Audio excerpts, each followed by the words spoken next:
જોવા મળતી જ્ઞાતિ વ્યવસ્થાની અંદર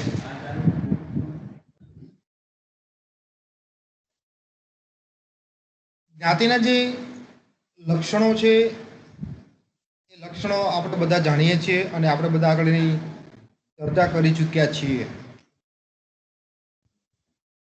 એટલા માટે આપણે એ લક્ષણોની ચર્ચા ફરી અહીંયા દોહરાવતા નથી. એટલે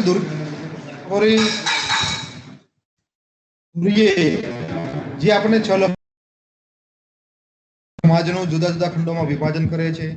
સામાજિક કોટિક્રમ, વ્યવસાય પર પ્રતિબંધ, લગ્ન પર પ્રતિબંધ, નાગરિક અને ધાર્મિક જીવનની અસમાનતા. તો આ બધા જે લક્ષણો છે એ બધા લક્ષણોની વાત આપણે જાણીએ છીએ અને એટલા માટે આપણે એમાં વધુ ઊંડાણમાં પડતા નથી. આપણો મેઇન પ્રશ્ન અથવા મેઇન ભાગ આપણો છે કે ગ્રામીણ સમુદાયની જે જ્ઞાતિ છે એ જ્ઞાતિના જોવા મળતા વિભિન્ન પાસાઓ. એટલે આપણી જે જ્ઞાતિ સંસ્થા છે એ જ્ઞાતિ સંસ્થાના જે અલગ અલગ ઘટકો છે કે એ પેટા ભાગો છે અને એ પેટા ભાગો ગ્રામીણ સમુદાયની અંદર જ્ઞાતિનું મહત્વ, જ્ઞાતિનું વર્ચસ્વ એ ટકાવી રાખે છે. કે જેને આપણે જ્ઞાતિના વિભિન્ન પાસા તરીકે ઓળખાવી શકીએ. એમાં પહેલું પાસું આપણું છે, પહેલો ભાગ છે, પહેલું ઘટક છે એ છે જ્ઞાતિ પંચાયત. હવે આ જે જ્ઞાતિ પંચાયત છે એ જ્ઞાતિ પંચાયત ભારતીય સમાજમાં જોવા મળતી જ્ઞાતિનું એક મહત્વનું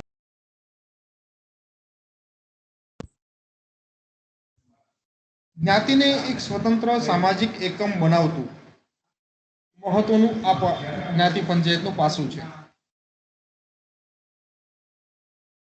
પરંપરાગત આપણી જે જ્ઞાતિ હતી એ પરંપરાગત જ્ઞાતિની અંદર સાર્વત્રિક રીતે દરેક જ્ઞાતિને પોતાની જ્ઞાતિ પંચાયત હતી.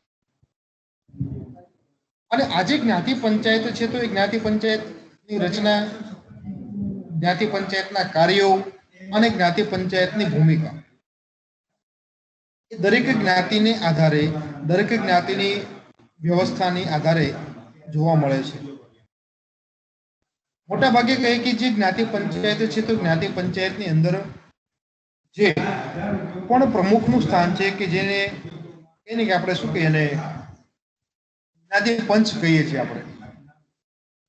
અને એ જ્ઞાતિ પંચનો જે મુખી છે કે વડો છે એ મુખિયાનું સ્થાન મોટા ભાગે કેવું છે પરંપરાગત ચાલ્યું આવે છે. એટલે કે જે જ્ઞાતિ પંચાયતનો જે પ્રમુખ છે, વડો છે કે મુખી છે, એમનો દીકરો એ ફરી પાછો એ પ્રમુખ કે વડો બને છે, એમનો દીકરો ફરી પાછો બને. એટલે પેઢી દર પેઢી એક જ વ્યક્તિ એનું જે સ્થાન છે, સ્થાન જ્ઞાતિ પંચાયતની અંદર વડા તરીકેનું હોય છે. અને બાકીના જે કઈ સભ્યો છે એ બાકીના જ્ઞાતિના સભ્યો જોડાઈને એક ટીમ બને છે કે જે ટીમને આપણે જ્ઞાતિ પંચ તરીકે ઓળખાવીએ છીએ.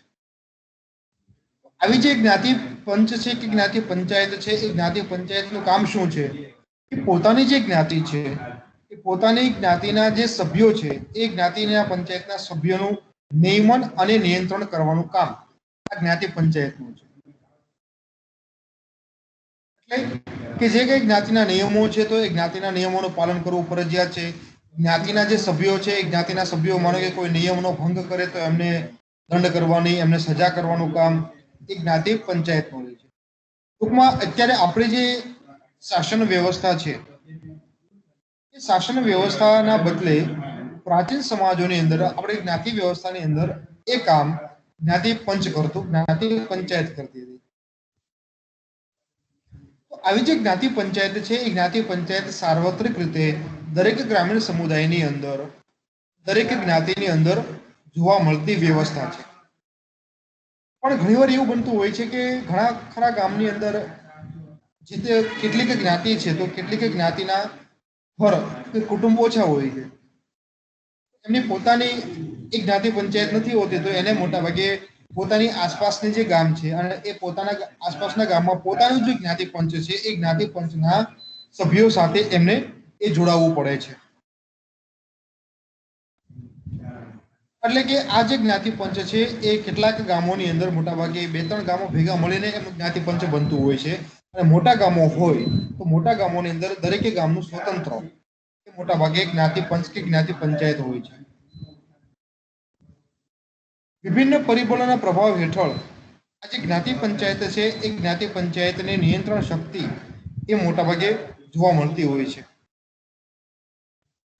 જોકે સામાજિક પરિવર્તનની પ્રક્રિયાને આધારે સમાજની અંદર મોટાભાગે જ્ઞાતિ પંચાયતની જે અસરકારકતા છે એ અસરકારકતા મોટાભાગે ધીરે ધીરે ઓછી થતી જોવા મળે છે. પણ એમ છતાં ભારતના ઘણા ખરા ગામડાઓની અંદર હજુ પણ આજે પ્રત્યક્ષ અપરોક્ષ રીતે જ્ઞાતિ પંચાયત એ કામ કરે છે. ખાસ કરીને જ્ઞાતિના લગ્ન અંગેના નિયમોનું ઉલ્લંઘન, છૂટાછેડા, કૌટુંબિક ઝઘડા જેવા પ્રશ્નોનું નિરાકરણ જ્ઞાતિ પંચ દ્વારા કરવામાં આવતું હોય છે. ટૂંકમાં આપણે એવું કહી શકીએ કે જે ગ્રામીણ સમુદાય છે એ ગ્રામીણ સમુદાયની અંદર જે પણ ગામના સભ્યો છે એ ગામના સભ્યોના વર્તન મોટા ભાગે બે પ્રકારના નિયંત્રિત થતા હોય છે. એક જે ગામનું પોતાનું ગામ પંચ હોય છે, ગામ પંચાયત હોય છે, એ ગામ પંચાયત દ્વારા ગામના દરેક જ્ઞાતિના સભ્યોના નિયમના નિયંત્રણો થતા હોય છે. અને બીજી વ્યવસ્થા છે એ જ્ઞાતિ પંચાયત છે. તો એ દરેક ગામની અંદર દરેક જ્ઞાતિની પોતાની જ્ઞાતિ પંચાયત હોય છે અને એ પોતાની જ્ઞાતિના સભ્યોનું નિયમન અને આજે આખી જ્ઞાતિ પંચાયતની વાત છે એ જ્ઞાતિ પંચાયતની વાત કેવી છે કે પરંપરાગત આપણું જે ગ્રામીણ સમુદાય છે એ પરંપરાગત ગ્રામીણ સમુદાયની અંદર જોવા મળતી વ્યવસ્થા છે. હાલમાં પણ કહીએ કે મોટાભાગે હવે ખૂબ ઓછા ગામની અંદર ખૂબ ઓછી જ્ઞાતિની અંદર આ પ્રકારની જ્ઞાતિ પંચાયત હવે જોવા મળે છે. પરંતુ એના બદલે જે આદિવાસી સમુદાયો છે એ આદિવાસી સમુદાયની અંદર મોટાભાગે આ પ્રકારની વ્યવસ્થા એ ધીરે ધીરે હજુ ટકી રહી છે. પણ જ્ઞાતિની અંદર આ વ્યવસ્થા ધીરે ધીરે ઓછી થતી જોવા મળે છે. પણ એનો મતલબ એવો નથી કે આપણે જે જ્ઞાતિ પંચાયત છે એ જ્ઞાતિ પંચાયત અહીંયા નાબૂદ થઈ ગઈ છે એવું આપણે કહી શકતા નથી. કારણ કે જે વિભિન્ન ગ્રામીણ સમુદાયો છે તો વિભિન્ન ગ્રામીણ સમુદાયની જે જ્ઞાતિ પંચાયત છે એ જ્ઞાતિ પંચાયતનું સાતત્ય છે. પણ એ જ્ઞાતિ પંચાયતના જે કાર્યો છે એ કાર્યોની અંદર બદલાવ આવ્યો છે. એટલે કે જૂના અથવા અગાઉના સમયની અંદર જ્ઞાતિ પંચાયતનું કામ શું હતું કે જ્ઞાતિના સભ્યોનું નિયમન અને નિયંત્રણ કરવાનું હતું. જે કામ વર્તમાન સમયની જે આપણી જ્ઞાતિ છે એ વર્તમાન સમયની જ્ઞાતિની અંદર હવે જ્ઞાતિ પંચાયતનું કામ શું છે કે જ્ઞાતિના સભ્યોનું કલ્યાણ કરવાનું કામ એમનું છે. આટલો ફરક એ જ્ઞાતિ પંચાયતની ભૂમિકાની અંદર કે જ્ઞાતિ પંચાયતના કાર્યોની અંદર આપણે જોઈ શકીએ છીએ. એ સંદર્ભમાં એક પાસાની ચર્ચા અથવા પહેલું પાસું આપણે જોઈ શકીએ છીએ એ જ્ઞાતિ પંચાયત. બીજું પાસું છે ગ્રામ્ય જ્ઞાતિનું એ છે યજમાની વ્યવસ્થા. આ પણ એક ગ્રામીણ જ્ઞાતિની વિશિષ્ટ બાબત એ માનવામાં આવે છે. એટલે આ જે ઘટકો આપણે જોઈએ છીએ એ બધા ઘટકો કેવા છે? માત્ર ગ્રામીણ સમુદાયની જે જ્ઞાતિ છે એ ગ્રામીણ સમુદાયની જ્ઞાતિમાં જોવા મળતી આ બધી બાબતો છે. કારણ કે આ જ જ્ઞાતિ નગર સમુદાયની અંદર હશે તો નગર સમુદાયની જ્ઞાતિની અંદર આ બધી બાબતો આપણને જોવા મળતી નથી. એક ઉદાહરણ તરીકે આપણે વાત કરીએ, માને કે બ્રાહ્મણ જ્ઞાતિ છે એ બ્રાહ્મણ જ્ઞાતિ આજે ગામડામાં જોવા મળે છે, ગામડામાં વસવાટ કરે છે. તો એ બ્રાહ્મણ જ્ઞાતિની અંદર જ્ઞાતિ પંચાયત હશે, જજમાની વ્યવસ્થા, એ બધી બાબતો હશે. પણ જે નગર સમુદાયની અંદર શહેરની અંદર જે બ્રાહ્મણ જ્ઞાતિ છે એ બ્રાહ્મણ જ્ઞાતિની અંદર આ જજમાની વ્યવસ્થા કે જે જ્ઞાતિ પંચાયત છે એમની ભૂમિકા ત્યાં જોવા મળતી નથી. એટલે માત્ર ને માત્ર આ જે બાબતોની ચર્ચા આપણે કરીએ ગામડાની અંદર જોવા મળતી દરેક જ્ઞાતિ માટે લાગુ પડે છે. એ પછી ઉચ્ચ જ્ઞાતિ હોય એવું નહીં, જેટલી પણ જ્ઞાતિ છે ગામડાની અંદર એ દરેક જ્ઞાતિની અંદર આ તત્વો કે આ પાસાઓ એ જોવા મળે છે. બીજું જે પાસું છે જજમાની વ્યવસ્થા, એ જજમાની વ્યવસ્થાની અંદર શું હોય છે એ આપણે બધા જાણીએ છીએ. એટલે કે આખી જજમાની જે પ્રથા છે એ જજમાની પ્રથા એટલે ગ્રામીણ સમુદાયની એક આર્થિક વ્યવસ્થા છે. પણ કેવી વ્યવસ્થા? કે જેમાં મોટા ભાગે આર્થિક વિનિમય કરવાની પ્રથા છે. એટલે કે ગામડાની દરેક જ્ઞાતિ પોતપોતાનો પરંપરાગત જ્ઞાતિનો વ્યવસાય કરે છે. તો જે પણ પરંપરાગત પોતાનો વ્યવસાય કરે છે એ વ્યવસાયની અંદર એ જ્ઞાતિ મોટા ભાગે જે કામ કરે છે એ કામ ગામના બાકીની જ્ઞાતિના જે લોકો છે એ લોકોને મોટા ભાગે એમની પોતાની સેવા આપે છે. અને એના બદલામાં શું કરે છે કે જે પણ જ્ઞાતિ સાથે એ પોતે સેવા આપે છે એના બદલામાં એમની પાસેથી એ પોતે સેવા લે છે. એટલે કે આર્થિક સંદર્ભમાં કહું છું, આર્થિક સેવા આપવાની અને આર્થિક સેવા લેવાની જે કઈ આખી પ્રથા છે એ પ્રથાને અહીંયા જજમાની પ્રથા તરીકે ઓળખવામાં આવે છે. પરંપરાગત ગ્રામીણ સમાજની અંદર પ્રત્યેક જ્ઞાતિને તેનો વંશ પરંપરાગત પેઢી દર પેઢી એક વ્યવસાય હતો અને તે ગામની અન્ય જ્ઞાતિના જે કુટુંબો છે એ કુટુંબોને વ્યવસાયિક સેવા આપવાની ફરજિયાત હોય છે. જેમ કે ગામનો બ્રાહ્મણ પુરોહિત તરીકે ગામના દરેક કુટુંબના ધાર્મિક સેવા આપે છે. ગામનો માનો કે કુંભાર વ્યક્તિ છે તો એ કુંભાર ગામને માટીના વાસણો પૂરા પાડે છે અને હજામ છે તો હજામ એક ક્ષોર કર્મ કરવાની સેવા આપે છે. એ જ પ્રકારે વ્યવસાયિક જ્ઞાતિઓ વ્યવસાયને લગતી સેવા આપે છે. આ બધી જે સેવાનો બદલો છે એ બધી સેવાનો બદલો ચીજ વસ્તુની ભેટના સ્વરૂપમાં ચૂકવવામાં આવતો હોય છે. ગામની જે વિભિન્ન જ્ઞાતિઓ છે એ વિભિન્ન જ્ઞાતિઓ વચ્ચેના આવા સેવા આપવાના અને સેવા લેવાના જે સંબંધો છે એ સંબંધોને જજમાની વ્યવસ્થા તરીકે ઓળખવામાં આવે છે. તો આવી જે જજમાની વ્યવસ્થા છે એ જજમાની વ્યવસ્થા ગ્રામીણ જ્ઞાતિનું એક મહત્વનું પાસું એ માનવામાં આવે છે. એટલે કે તમે જોશો કે કોઈ પણ ગામડું હોય તો દરેક ગામની અંદર તો લગભગ મોટા ભાગે દરેક કારીગર વર્ગની જ્ઞાતિના લોકો વસવાટ કરતા હોય છે. જેને આપણે કહીએ કે વ્યવહારિક ભાષામાં આપણે વહવાયા કહીએ છીએ. આપણે આ જે વહવાયા છે એ વહવાયા એટલે શું કે દરેક પ્રકારના જે કારીગર પ્રકારના વ્યવસાયો છે એ વ્યવસાય કરનારા લોકો હોય છે અને આ વહવાયા દરેક ગામની અંદર એ મોટાભાગે વસવાટ કરતા હોય છે. કારણ કે બાકીની જે જ્ઞાતિના લોકો છે એ બાકીની જ્ઞાતિના લોકોની જરૂરિયાત છે એ જરૂરિયાત પૂરી કરવા માટે મોટા ભાગે એમને પોતાના ગામમાં નથી હોતા તો લાવવા પડે છે. એટલે માનો કે કોઈ ગામમાં બ્રાહ્મણ વાળંદ નથી, કુંભાર નથી, તો એમને શું કરે કે આજુબાજુના જે ગામમાં બે ત્રણ કુટુંબો હોય તો એને એક કુટુંબને કહેવામાં આવે કે ભાઈ તમે અમારા ગામમાં આવીને વસવાટ કરો. અને એ ગામના લોકોને ફરજ હોય છે કે જે કઈ આ કુંભારને લાવ્યા હોય છે કે વાળંદને લાવ્યા હોય છે તો એમને ડેવલપ કરવાનો, એમને હાચવવાની જવાબદારી એ ગામના જે ઉચ્ચ જ્ઞાતિના લોકો છે એમની હોય છે. બરોબર.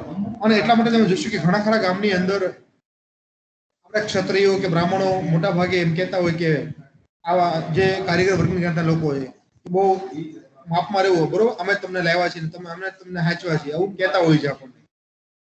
અને આવી જે જ્ઞાતિના લોકો છે એ જ્ઞાતિના લોકોને ફરજ બને છે કેમ કે જે ઉપરની જ્ઞાતિ છે, પ્રભાવિત જ્ઞાતિ છે, એ પ્રભાવિત જ્ઞાતિના લોકોની દરેક પ્રકારની સેવા એમને પૂરી પાડવી. એ સંદર્ભમાં અહીંયા જે ગામની જેટલી પણ જ્ઞાતિના લોકો છે એ બધી જ્ઞાતિના લોકોની જે આર્થિક પ્રવૃત્તિ છે એ આર્થિક પ્રવૃત્તિના સંદર્ભમાં આખી જજમાની વ્યવસ્થા વિકસી છે. અને એ જજમાની વ્યવસ્થાના આધારે ગ્રામીણ જ્ઞાતિનું મહત્વનું પાસું એ જળવાઈ રહેલું જોવા મળે છે. ગામમાં જ્ઞાતિના વ્યવસાયનું આર્થિક મહત્વ ઉપરાંત સામાજિક, ધાર્મિક કે કર્મકાંડી પણ મહત્વ હોય છે. જજમાની વ્યવસ્થાની અંદર ગામમાં જ્ઞાતિ વચ્ચેનું પરસ્પરાવલંબન જોવા મળે છે. જોકે વિભિન્ન પરિબળોના પ્રભાવ હેઠળ જજમાની વ્યવસ્થા હવે ધીરે ધીરે નબળી પડતી જાય છે. એટલે જે જ્ઞાતિના બંધનો છે, જ્ઞાતિની પંચાયતની ભૂમિકા છે બદલાણી, જ્ઞાતિના જે પરંપરાગત વ્યવસાયો હતા એ વ્યવસાયો બદલાણા અને જે પણ સેવા આપવાના અને સેવા લેવાના જે સંબંધો છે હવે એ સંબંધોના બદલે કરારી સંબંધો અથવા તો આર્થિક રોકડના સંબંધો વિકસ્યા છે. આજે ગામની અંદર માનો કે કુંભાર છે તો કુંભાર જે પણ વાસણો બનાવે છે માટીના, તો એ માટીના વાસણો ફ્રીમાં નથી આપતો પણ એ પૈસા આપીને એ મોટાભાગે વાસણો વેચે છે. વાળંદ છે તો વાળંદ મફતમાં વાળ નથી કાપી આપતો, એ પણ મોટા કે પૈસા લઈને એ વાળ કાપી આપે છે. એ જ પ્રકારે બ્રાહ્મણ છે તો બ્રાહ્મણ પણ હવે દક્ષિણા લે છે અને દક્ષિણા લઈને આપણું એ કામ કરે છે. એટલે કે એ સંદર્ભમાં દરેક જ્ઞાતિ પોતાનો જે વ્યવસાય છે એ પોતાના વ્યવસાય હવે રોકડ સ્વરૂપની અંદર એ વ્યવહારો કરે છે. અને એટલા માટે વર્તમાન આપણો ભારતીય સમાજની જે જ્ઞાતિ વ્યવસ્થા છે એ જ્ઞાતિ વ્યવસ્થાની અંદર હવે યજમાની વ્યવસ્થા ધીરે ધીરે નાબૂદ થતી જોવા મળે છે. ભારતમાં કેટલાક પ્રદેશોના ગ્રામીણ સમાજોમાં તેના માત્ર અવશેષો રહ્યા છે. બાકી મોટાભાગે શોષણ પ્રકારની એક આ પ્રથા બની ગઈ છે કે જેમાં ઉચ્ચ જ્ઞાતિ અને નિમ્ન જ્ઞાતિ આ બે જ્ઞાતિ વચ્ચેના જે પરંપરાગત સંબંધો છે એ જળવાઈ રહ્યા છે. વચ્ચેની જે જ્ઞાતિઓ છે એ બધી વચ્ચેની જ્ઞાતિના સંબંધો નીકળી ગયા છે. એટલે કે એક યા બીજા રીતે ઓછા વધતા પ્રમાણની અંદર ભારતના બધા ગામડાની અંદર જજમાની પ્રથા, જજમાની વ્યવસ્થા એ જળવાઈ રહેલી જોવા મળે છે. એ સંદર્ભમાં આપણે એવું કહી શકીએ અહીંયા કે ગ્રામીણ જ્ઞાતિ છે અને એ ગ્રામીણ જ્ઞાતિના બીજા પાસા તરીકે આપણે જજમાની વ્યવસ્થા